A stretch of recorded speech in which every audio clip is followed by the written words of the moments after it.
Tim Aker, UKIP MEP, what should happen to these migrants that were found at Tilbury Dock? What should happen now? Well, they should be obviously looked after, but the point is they've come into the UK illegally and they should be returned to the first safe country from where they came from. There are proper processes in place to claim asylum in the UK and to migrate to the UK, and they need to be followed. We don't want to send out a message to the rest of the world that we're soft-touch Britain. To be clear then, where do you want them to go? Where was this first safe port that they entered? Is it not a British responsibility in this case since they ended up in Tilbury? Well, moreover, it should be a Belgian responsibility because that's where they went onto the containers. But this exposes a wider problem of EU free movement rules, because once in the European Union you can move freely. So where their last port of safe haven was Belgium, and we say they should be removed back there.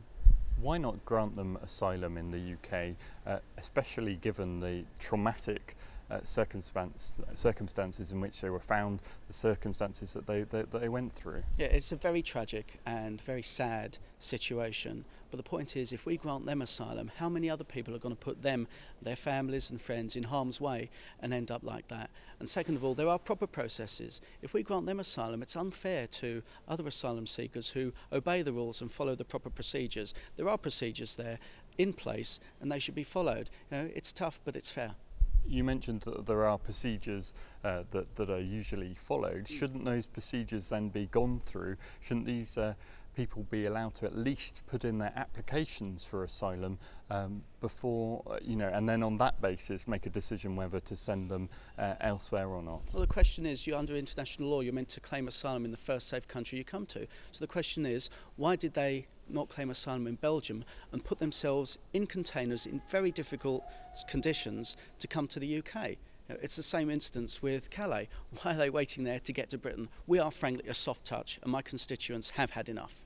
I want to pick up on that then. Why do you think migrants are coming to Britain? You say Britain's a soft touch. We're an incredible soft touch. Under EU free movement rules, net immigration has gone up. We're to the point where David Cameron said it was going to be brought down to the tens of thousands, and it's back up to 250,000 net. I mean, it makes Tony Blair look like he had concern for border controls. The fact is, people want immigration managed and properly accountable.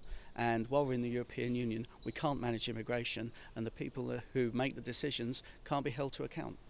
When and how then should these people be deported from Britain? Well, when they're looked after to make sure they're in good health, they should be then taken back to Belgium in negotiations with the Belgian authorities. But it's a lesson to other people that we're not a soft touch. We want to look after people, but in manageable numbers. There are fair processes in place. There are proper procedures. They should be followed. We are not a soft touch. We've got our own problems here. I've got constituents who come to me with housing needs, that their houses are in disrepair. There's only a finite amount of resources, and my responsibility is to my constituents first.